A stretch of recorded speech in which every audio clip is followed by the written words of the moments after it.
He said he had a business dinner. Instead, he was celebrating her birthday. So I showed up in a red dress with her mother, her father, and her two brothers, right as he kissed her across the table. If you've ever been lied to, gaslighted, or made to feel small, this story will show you what happens when a woman stops apologizing and starts reclaiming everything. Rachel Dawson had always believed in hard work, loyalty, and slow burn love. She was 35, a senior HR executive at one of the top pharmaceutical companies in Boston. The kind of woman who remembered her coworkers' birthdays, stayed late without complaining, and still sent her mother handwritten letters every other Sunday. For 8 years, she had also been a wife. Her husband, Ethan Clark, was the founder of a mid-sized tech startup that had seen its fair share of ups and downs. When they first met at a networking event, Rachel was drawn to his ambition, his eyes lit with ideas, his confidence tempered by charm. He wasn't like the others, she thought. He listened. He asked about her dreams. He held her hand like it meant something. They got married 2 years later in a small ceremony on a vineyard outside San Diego. Her father cried. Her sister toasted to the kind of love that builds, not burns. Rachel had believed it. With every cell in her body, she believed it. But love, she would learn, isn't always what it claims to be. The cracks began like they often do, too small to see unless you're looking for them. Ethan started coming home later. He had always been busy, but now he was unreachable. Dinners turned into solo meals with leftovers. Their bedtime talks, once filled with ideas and shared laughter, became quiet, scrolling sessions on opposite sides of the bed. When she asked, he smiled distractedly. Just swamped with investors, babe. You know how it is. We're so close to launch. Rachel nodded.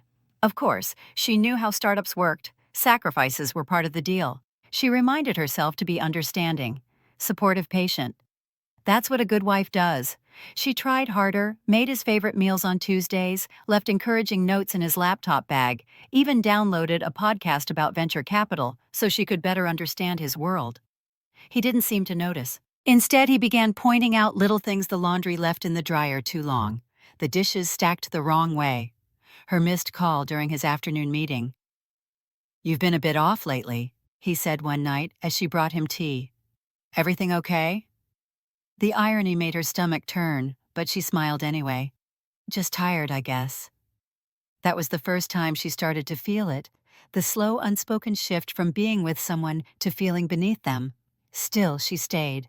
Tried more. Rachel told herself it was just a phase. Every couple hits a rough patch. Maybe she was too sensitive. Maybe she hadn't been affectionate enough. Maybe the new medication for her anxiety had dulled her spirit. That last one was his idea. You think maybe the meds are making you more paranoid? He asked gently after she'd mentioned feeling distant from him. You haven't quite been yourself. She had nodded, even apologized, then called her therapist to schedule another session. It never occurred to her, not at that point, that maybe she wasn't the one who needed fixing. Her mother noticed the change during a weekend visit. You've lost weight, she said, frowning. Everything okay with you two? Rachel smiled too quickly. Just work stress. You know how it is. But inside, something was growing. A quiet ache, a tiny voice that whispered, this isn't what marriage is supposed to feel like. The loneliness crept in slowly, disguised as independence. She filled her weekends with yoga brunches and organizing the linen closet. She told herself it was good space, was healthy. They were two ambitious people, pursuing big things. Not every couple had to be joined at the hip. But on Sunday nights, when Ethan would retreat to the home office for just a few hours more, she found herself sitting on the couch with a glass of wine, staring at the door like it owed her something. She noticed other things, too. His cologne, changing new shirts she hadn't bought, sudden interest in running when he'd always hated cardio. She didn't say anything. Not yet. Then there were the phones always face down, always on silent. When she reached for his, once by accident, thinking it was hers, he pulled it back too fast.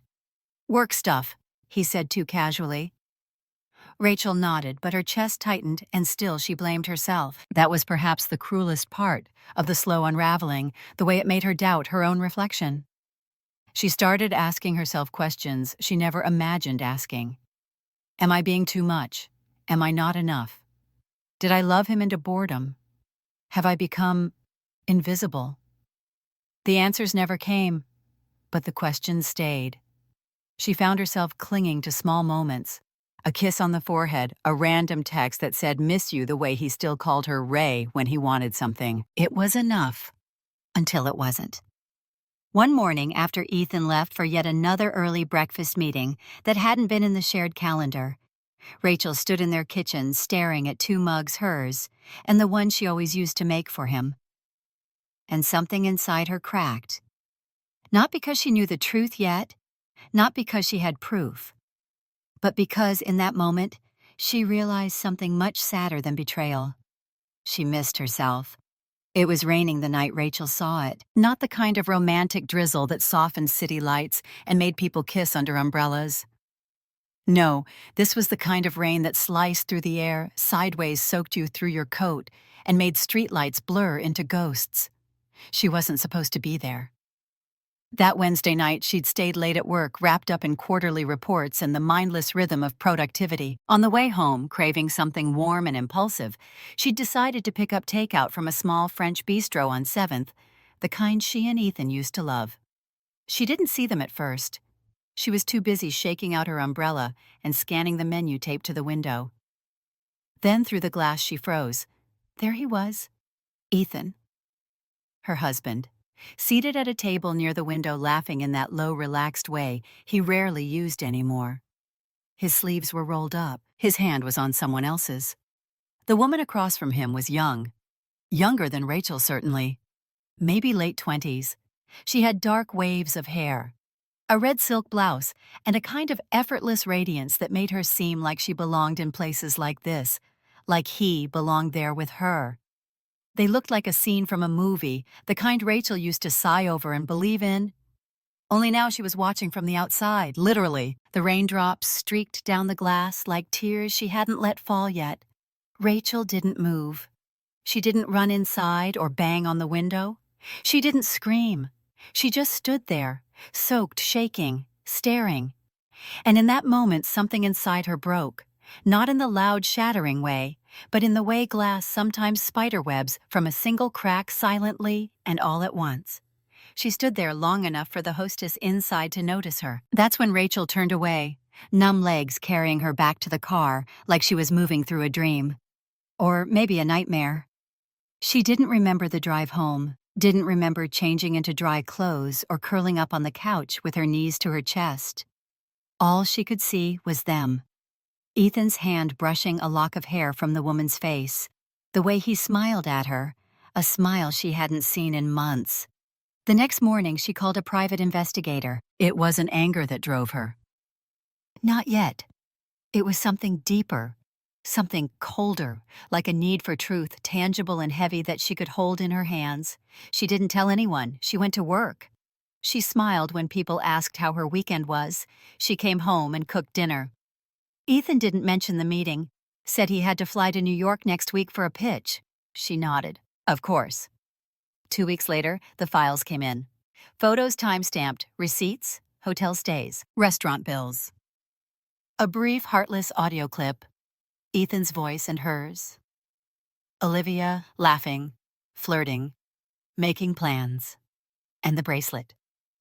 In one photo, Olivia was unwrapping a small blue velvet box at a brunch spot downtown. Inside was the same Tiffany bracelet Rachel had seen in Ethan's browser history 2 months ago, the one he'd said was for her for their anniversary. Just thinking ahead. He'd told her with a wink Rachel had believed him. Now, watching another woman's wrist sparkle with the gift meant for her, she laughed. Then she cried. Then she stopped crying and just stared. The investigator had done his job well. Too well. Rachel now knew more about Olivia than she wanted to. Where she worked, where she lived, how she met Ethan at a tech conference last year. There were records of repeated encounters. Olivia had visited their home while Rachel was away on a company retreat. The bedroom camera she'd installed a month ago, a last desperate attempt to confirm her suspicions, had footage she would never ever watch. But the most painful part, Olivia knew. She wasn't some innocent woman fooled by a charming liar. Multiple messages, emails, and cross-referenced posts showed she'd known Ethan was married from early on. She'd joked about it in a message Rachel could barely finish reading. "Tell your wife thanks for building such a responsible man. I'll take it from here." Rachel put the papers down, walked into the bathroom, and vomited. That night, she sat in the dark with the files spread across the dining table. Her home. Their home was silent. Ethan was out again. Late dinner with the CTO, he'd said. "Don't wait up." She didn't respond. Instead, she looked at the woman in the photo. Olivia with her champagne smile and stolen jewelry, and felt something strange rise in her chest. It wasn't jealousy. It wasn't even fury. It was clarity. She had not imagined it. She had not been dramatic or insecure or unwell. For months, maybe years, she'd been made to feel crazy, gaslighted by late nights, turned-around questions, and gentle accusations about her medication. He'd carefully twisted her worry into weakness, but now she had proof the gaslight was out. And in its place, the harsh, liberating light of reality. She was not crazy. She had just loved someone who preferred his lies over her truth. And finally she saw it clearly. Through glass, through silence, through pain. The woman Rachel had been. The one who waited, hoped, blamed herself. She was gone. The woman sitting in that dark kitchen now. She wasn't going to wait anymore. Rachel didn't cry anymore. The sobs that once racked her chest had hardened into something quieter, heavier. Not rage, not yet. Just a kind of stillness that came when you finally stopped denying reality. She moved through the days like a chess player, calm, controlled, calculating each move 2 steps ahead. The first thing she did was pull out an old notebook her mother had given her after Rachel got married. Inside was a list written in her mother's neat looping script. Things to remember. Even when in love, keep your own account. Never co-sign unless it's your name first. Paper trails are protection. Just in case is not paranoia, it's wisdom. At the time, Rachel had laughed. Ethan was charming, ambitious. The kind of man who brought flowers on Tuesdays and kissed her shoulder before leaving for work. What could possibly go wrong? Now, years later, she whispered a silent thank you to her mother and reopened that account. By midnight, she had transferred every dollar of her personal income, salary, bonuses, freelance consulting work into it. The joint account remained untouched. For now, then came the legal groundwork. Rachel researched divorce attorneys in the city for 3 nights straight, filtering by discreet reviews and high-profile clientele. One name appeared again and again. Miranda Cheng, a no-nonsense attorney with a reputation for securing quiet, airtight settlements, especially in cases involving infidelity and financial misconduct. She booked an appointment under a pseudonym. At Miranda's office, Rachel didn't bring tissues. She brought a folder, photos, emails, account statements. "You'll want to see the one labeled Parkview Hotel," she said calmly, sliding the evidence across the desk. Miranda scanned the files in silence. "Has he been using marital funds for this affair?" she asked. Rachel nodded. "And possibly business funds, too. I noticed discrepancies in the marketing expense account. I used to help him set up those ledgers. I still have the old passwords." Miranda's lips curled slightly. "Smart. Keep documenting everything. Every receipt. Every meeting. Don't confront him yet. I won't." The third phase of Rachel's plan came with a bottle of wine and a laptop on her lap. Ethan was at another client dinner. Olivia, no doubt. Rachel logged into their shared cloud storage. A harmless digital cabinet supposedly filled with tax documents and vacation photos. Only now she knew better. Inside a folder labeled Q2P Pitch Deck, she found dozens of subfolders: Tranquil Bay, Palm Weekend Sundown, Getaway, all expenses, all billed to Ethan's startup lodgings, restaurant receipts, private car hires. Each line item carefully categorized as client entertainment or research travel. But the real client, the real entertainment, was Olivia. Rachel took screenshots of every entry, then downloaded PDFs of the original receipts. The hotel charges matched the dates from the private investigator's files. There was no room for denial. He wasn't just cheating as a husband, he was stealing as a CEO. And she had it all. She organized everything into a private drive, one folder for financial misconduct, another for personal infidelity, a third for statements from mutual friends who had started to drift away in the past year, likely because they'd seen the truth and hadn't known how to tell her. Rachel added one final folder. Letters. Inside, she began writing herself emails, time-stamped journal entries, documenting every moment of manipulation she could recall. May 12th. He told me my anxiety meds were making me paranoid. I asked him about the strange call. He said I needed to relax. June 4th. Canceled date night, said the product launch was delayed. Later, I saw a charge from Maison Leclerc, just one entree, 2 glasses of wine, every lie, every gaslight, every seed of self-doubt he'd planted. She harvested them now like bitter fruit, labeled dated preserved. This wasn't about revenge. This was about record. It was late, nearly 2 a.m., when Rachel made tea and finally sat at the kitchen table staring at the ledger she'd started. The numbers didn't lie.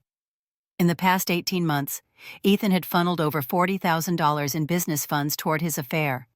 Romantic getaways, jewelry, even part of Olivia's rent under the guise of strategic housing for regional sales liaison. She could almost laugh. The man she'd once trusted with her life had turned their marriage into a spreadsheet of deception. The door opened. Ethan walked in, damp from the rain. "Hey," he said casually, shaking off his coat. "Didn't expect you to still be up." "I couldn't sleep," Rachel replied, sipping her tea. He bent to kiss her head. She turned slightly so it landed on her cheek. "Long day. The usual?" he said, yawning. "Let's go to Napa soon, just the two of us. We need it." She nodded gently, like someone watching the last lie fall from a crumbling tower. Later, when he was asleep, she opened her phone and added one more note, September 18th. Promised Napa. Used the same line on Olivia based on PI footage. Doesn't remember what lies he's told anymore. She hit save, then she smiled. This wasn't heartbreak anymore. This was preparation. The invitation came on a Tuesday morning, buried beneath marketing reports in Rachel's inbox. It was from an event coordinator she vaguely remembered, a friend of a friend from a charity gala the year before. The email subject read, "Final confirmation. Olivia's birthday dinner at Jardin Lumière." Rachel stared at it for a long time. Not because she was confused, but because it was all suddenly so clear. Jardin Lumière, the same French restaurant she had once saved 3 paychecks to try, the one Ethan called pretentious and overpriced back when she suggested it for their 5th anniversary. She opened the message. The reservation was for Saturday, 8:00 p.m. The host was listed as Ethan Caldwell. Her stomach twisted. Not with pain, not anymore, but with a strange kind of curiosity. Was he really that bold, or just that careless? The guest list was included for seating arrangements. She scrolled Rebecca Wilson, Daniel Wilson, Mr. and Mrs. Wilson, Ethan Caldwell, Olivia Wilson. So it was serious now, family serious. Rachel's phone buzzed with a follow-up text from the coordinator. "Sorry, just realized this may not be for you. Must have auto-filled from last year's gala list." Ignore, if so. She didn't reply. She stared at the glowing screen, then slowly smiled. No, she wouldn't ignore it. She would RSVP. 3 days later, Rachel sat across from Olivia's parents at a quiet cafe near the Botanical Gardens. She wore soft, beige, neutral, non-threatening, and kept her voice calm. "I'm Rachel Caldwell," she said simply. "Ethan's wife? Legally, emotionally? Not so much." Their expressions shifted instantly. "You must be mistaken," Olivia's mother said, stiffening. "I wish I were Rachel," replied. Then she pulled out the folder. It wasn't thick, only what mattered. A photo of Ethan and Olivia at a weekend retreat. A hotel bill charged to his business. A copy of their marriage license. One security photo from their home, time-stamped with a night. Ethan claimed he was in New York. She didn't push it across the table. She let it rest on her lap like a loaded question. "Why are you showing us this?" Mr. Wilson finally asked. "Because your daughter deserves the truth, and so do you?" Rachel's hands remained steady. "You're flying in for her birthday. I know she thinks you couldn't make it. You're planning a surprise. They nodded slowly. So am I, she said. Silence fell like snow. I'm not here to make a scene, not the way you think. But I think you deserve to know what you're walking into. Olivia's brother Daniel, who had remained quiet until now, leaned forward. Are you saying she knows or doesn't? Rachel hesitated. I think she knows. At least part of her does, but Ethan is convincing. I believed him too once. The family exchanged uncertain looks. A mother's worry, a father's quiet fury, a brother's protective bristle. What exactly are you proposing? Mrs. Wilson finally asked. Rachel smiled, but it didn't reach her eyes. I think we give Olivia the birthday surprise she'll never forget. And we let Ethan see exactly what love and loyalty really look like when it's not built on lies. Saturday night arrived like thunder dressed in pearls. Rachel wore a black satin dress that grazed her collarbones and fell effortlessly to her knees. On her wrist sparkled the Cartier bracelet Ethan once claimed was too expensive, the same one he'd ended up buying for Olivia. She'd bought her own. The driver pulled up in front of Jardin Lumière. Inside, the maitre d' greeted her by name. Madame Caldwell, he said with polite surprise. Your party is already being seated. Of course they were. She caught a glimpse of them through the crystal glass partition, Ethan in his navy blazer. Olivia glowing in champagne silk, her family laughing, chatting unaware. Rachel stepped aside before they could see her. Then, like a well-timed overture, Olivia's parents arrived. Thank you, Mrs. Wilson whispered, touching Rachel's arm. Rachel nodded. Are we ready? They moved as one through the entrance, a calm storm wrapped in civility. The maitre d' led them toward the reserved table. Happy birthday, Olivia, Rachel said softly, and all heads turned. Ethan froze mid-toast. Olivia blinked, confused. Her brothers stood abruptly, and then the slow unraveling began. Who's she? Olivia asked, voice already wavering. Ethan stood too quickly. Rachel, what are you doing? I'm introducing myself, she interrupted smoothly, turning to Olivia's parents. To the guests of honor. Mrs. Wilson's smile was polite, tight, trembling at the edges. We've just been getting to know your husband. Ethan's color drained. They didn't. They did, Rachel said. And I didn't have to say much. Daniel stepped forward. You lied to our entire family. You sat at our table, pretended Olivia, Mr. Wilson said gently. How long have you known he was married? Olivia's lips parted. I thought they were separated. Rachel turned to her. Were we separated when you came to my house last March? When you slept in my bed? Gasps rippled across the room. Cutlery stilled. Conversations died. Ethan looked around. Trapped. This isn't the place. No, Rachel said, locking eyes with him. But you chose the setting. I'm just adding the final act. She pulled out her phone. No yelling, no drama. Just evidence, photos, receipts, timestamps. There's more, but this isn't a courtroom, it's a celebration. She looked at Olivia, whose face had turned ghost pale. And I hope this helps you realize the man who lies to one woman will lie to another. Rachel turned to the maitre d'. Cancel my table. I've lost my appetite. To Olivia's mother, she offered one last soft smile. Happy birthday to your daughter. May this be the year she learns what love isn't. She walked away before anyone could speak. Heels clicking like punctuation marks on a page Ethan never thought she'd write outside. Rachel inhaled the night air, crisp and sweet. She didn't need applause or revenge, just clarity. Behind her, the restaurant's glass facade reflected a room of fractured illusions. And in that reflection, Rachel saw herself finally whole. The red dress hadn't seen the light of day in years. It hung at the back of Rachel's closet like a forgotten dare, a dress she'd once bought on a whim, in a season of hope, silk fitted with a neckline that flirted with confidence. She had imagined wearing it on their 5th anniversary dinner. But when she'd stepped out of the bedroom that night, Ethan had barely looked up from his laptop. Trying a little hard. Don't you think, he'd said? Not unkindly, but sharply enough that the heat in her cheeks hadn't come from pride. It's not really your style. So she'd taken it off, folded it away, and over time she did the same to parts of herself. desire, daring, visibility. Now, years later, her fingers found the hanger again.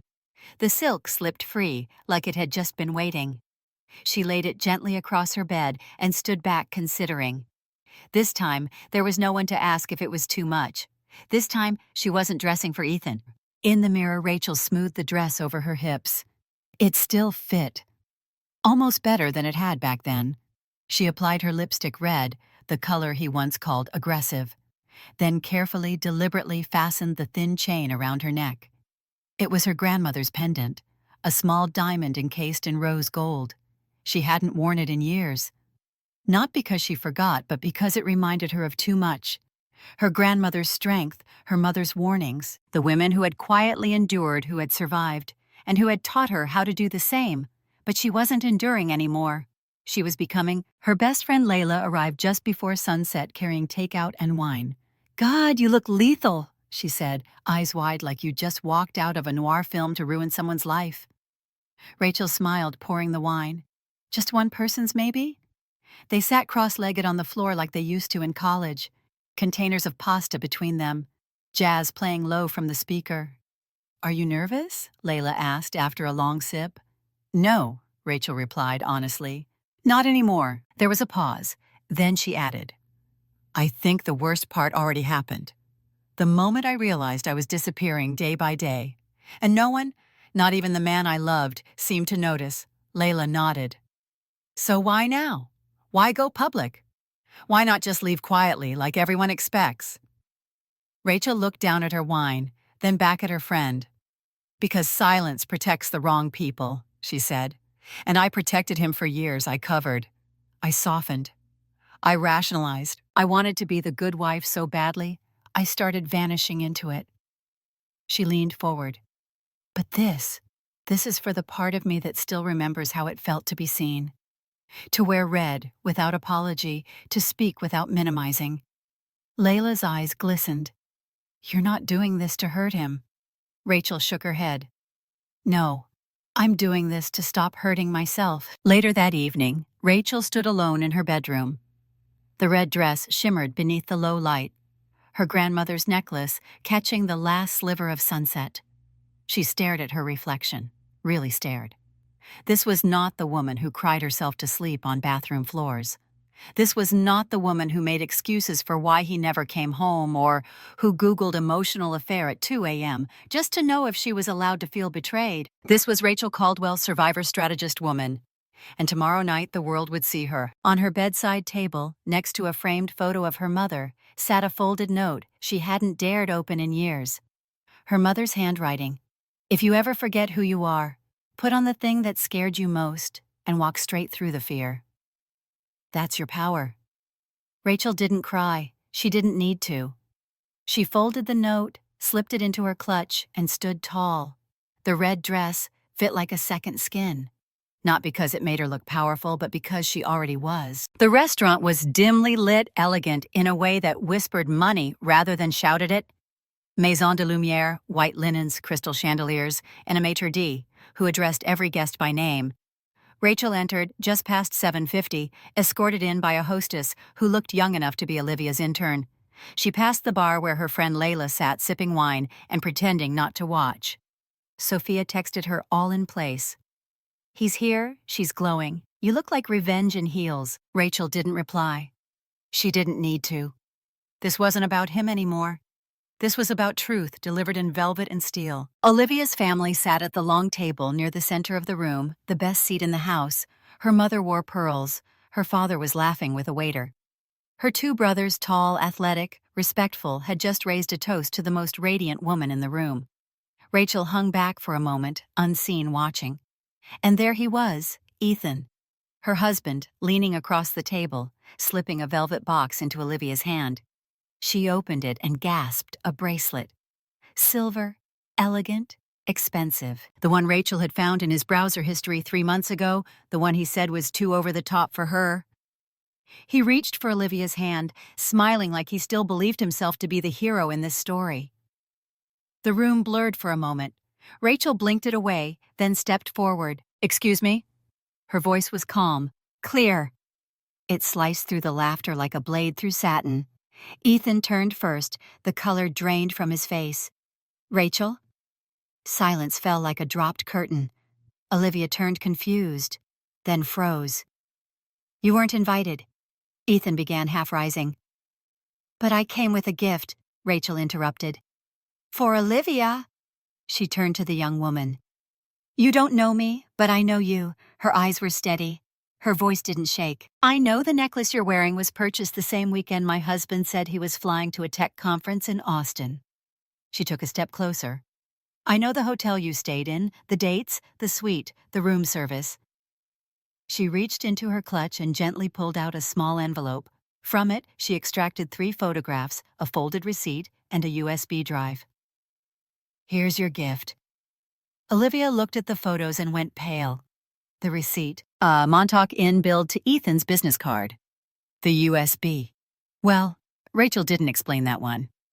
She didn't need to. Ethan's voice cracked Rachel. We can talk? You've had 3 years to talk, she said, not looking at him, then turned to Olivia's family. You seem like kind people. You opened your hearts to a man who told you he was divorced, a man who introduced your daughter to his entire company as a legitimate partner. Olivia's father stood up slowly. He told us he was separated. Rachel's expression didn't change. He wasn't. Another beat of silence. One of Olivia's brothers picked up a photo and studied it. His jaw tightened. Olivia, he said, you knew I didn't, at first, she stammered. I swear. He said she knew. That it was over. That they just lived together for business reasons. Rachel turned to her gently. That's a lie. He tells well. She paused, looked at Ethan. He looked like a cornered animal. Rachel smiled slightly, then raised her glass of water. Happy birthday, Olivia, she said. I hope you find a man who is truly yours one day. She didn't yell. She didn't cry. She didn't need to. She turned and walked away. Heels clicking, dress, trailing like fire behind her. As she reached the exit, someone started clapping, just once. Then again. It wasn't loud, but it was enough. A woman near the bar, then a waiter. Then Olivia's older brother Rachel didn't turn back. She didn't have to. Her dignity followed her out like perfume. The night after the restaurant, Rachel didn't cry. Not because she wasn't hurting, she was. Pain still lived in her bones like a second heartbeat. But because for the first time in months, maybe years, there was silence inside her. No spinning, no second guessing, no rehearsing how to confront, explain, or apologize for her own instincts. She slept deeply, and in the morning her phone began to buzz. Ethan. First, the frantic texts, please call me. I messed up. I love you. Let's talk. Then voicemails. First angry, then tearful. You blindsided me. You humiliated me in front of everyone. Is that what you wanted? To ruin my life? Rachel listened to none of them. She simply forwarded every message to her lawyer. No contact. That was the new rule. Ethan didn't know it yet, but he had lost access not just to their shared accounts, but to her presence, her warmth, her energy. He had forfeited the right to occupy her mind. Her lawyer texted back later that day, "We've issued a no-contact warning. Focus on yourself. We'll handle everything else." And she did. 2 days later, a message came from an unknown number. Just a first name. Olivia? Rachel hesitated before opening it. I don't expect forgiveness, but I owe you an apology. I knew eventually, and I stayed anyway. My parents won't speak to me. My brothers say I betrayed more than just you. You didn't deserve any of this. I'm sorry. Rachel stared at the words for a long time, then replied, I don't hate you. I pity the part of me that spent years blaming myself while he lied to us both. Take care of yourself. That was it. She blocked the number after. Closure wasn't always loud. Sometimes it was just quiet boundaries. Rachel moved out of the house 2 weeks later. She didn't take everything, just what was truly hers. A few books, her grandmother's necklace, a collection of journals she'd kept hidden in drawers. The red dress stayed. It had served its purpose. She found a small apartment downtown. Nothing fancy but full of light. The kind of place where sound bounced freely, and nothing smelled like old memories. She bought herself fresh linens, sage green towels, a new teapot. For the first time in a long time, everything in her space reflected her alone. One morning she woke up at 600 a.m., not because she had to, but because her body was rested and curious. She made herself coffee, laced up running shoes that had been gathering dust, and ran. Just around the block, just until her lungs burned and her mind cleared. She kept running every day after. Sometimes she cried at the stoplight. Sometimes she smiled at the rising sun. Healing, it turned out, wasn't always graceful, but it was honest. Rachel signed up for a writing class, something she hadn't done since college. At first the words came out clumsy, afraid. Then one morning she wrote an essay called "The Night I Stood Still and Watched the Truth." Her professor emailed her later, "I hope you publish this. Other women need to read it." She didn't write it for publication, though. She wrote it because it reminded her that she still had a voice, and it was strong. The divorce was finalized quietly, efficiently. Rachel didn't attend the last court date. Her lawyer handled everything. Ethan settled quickly. Perhaps too quickly. His company was under scrutiny now, especially after a few brave employees came forward about misuse of funds. He blamed Rachel, of course, but his blame no longer carried weight. She wasn't the same woman who once apologized for crying too much or asking too many questions. That woman was gone. 6 months passed. On her 36th birthday, Layla threw her a brunch with 24 women friends, co-workers, classmates. Not one of them asked about Ethan. They toasted to Rachel. To her courage, to her comeback, to her clarity. And late that night, Rachel sat alone on her balcony legs, curled under her sipping chamomile tea. A text pinged through. Unknown number. Short. Bear. I'm getting help. I'm sorry for everything. You didn't deserve it, E. She stared at it for a moment, then deleted it. Not because she was angry, but because she no longer needed the apology. She had already forgiven herself. And that was more than enough. 1 year to the day, since the night Rachel tore her old life wide open, she stood before a mirror, wearing white, not bridal white, celebration, white not for purity, for power. She'd named the event, the rebirth gathering part, birthday part, reclamation. There were no gifts, only people who had shown up for her during the darkest 12 months of her life. Layla arrived early, arms full of sunflowers and champagne. 36, looks good on you, she whispered as she hugged her tight. I earned every wrinkle. Rachel grinned and meant it. Her apartment, once empty and echoing, was now vibrant with color and soft with life. There were plants on every windowsill, a handwritten quote on the fridge, "Be the woman you needed when you were hurting." Soft music floated through the room as guests arrived, friends from the writing workshop, women from her gym, 2 co-workers who had quietly left Ethan's company and now worked with her at a new HR startup. And then, the doorbell rang. Rachel opened it to see her mother and older sister Susan holding a small box wrapped in newspaper and tied with red yarn. "You didn't have to bring anything?" Rachel said, overwhelmed. "We didn't." Her mother smiled. "We brought something that already belonged to you." Inside the box was a small leather-bound notebook, cracked at the spine. Rachel opened it slowly. It was her grandmother's journal, the one she thought had been lost. On the first page in faded ink was a sentence underlined twice. "We survive by remembering our name even when others try to rewrite it." Rachel ran her hand over the words. Later that night, the lights were dimmed, the candles lit. Her guests gathered around as Layla raised a toast. To Rachel, she began. To not just surviving betrayal, but dancing in the ashes and building something even stronger. To the woman who didn't just reclaim her name, she redefined it. Everyone clapped. Rachel felt the sting of tears in her eyes, but this time they were clean. Not heavy, not dragging years of regret behind them, just real. When the party began to wind down, someone brought out a cake shaped like a phoenix. Susan had ordered it without telling her. "Too cheesy?" she asked. Rachel shook her head. "No, it's perfect." At midnight, the last guest waved goodbye. Rachel stood alone at the window with a blanket around her shoulders, sipping tea. The city pulsed below. The same city where she'd once cried in the back of an Uber lipstick, smeared and heart split open. The same city where she'd rebuilt herself piece by piece without needing to shout about it. Her phone buzzed, a number she hadn't saved but still recognized instantly. Ethan. The message was short. I heard about your new business. You're doing amazing. I just wanted to say I'm sorry again. I lost everything, but I hope you're happy. E. Rachel looked at the screen for a long moment, then set the phone down. Screen face down. Not out of hatred, but because she didn't need to respond to pain that no longer controlled her.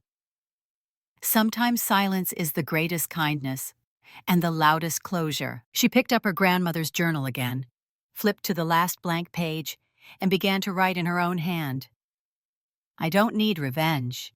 I don't need applause. I don't even need closure. I just need to remember that I once broke. And then I rose. She paused, then wrote one final line, and I did it with my own name, still intact. She closed the journal gently, and for the first time in years turned off the lights, not to hide from the dark, but to rest in it, because she knew the light was already inside her. You don't need revenge to reclaim your power. You just need to stop letting someone else control your story. Rachel didn't scream, beg, or break down. She stood up. She exposed the truth. She walked away with her dignity intact, because healing isn't loud. It's quiet, steady, and unstoppable. And the strongest woman isn't the one who wins the argument. She's the one who chooses herself and never looks back.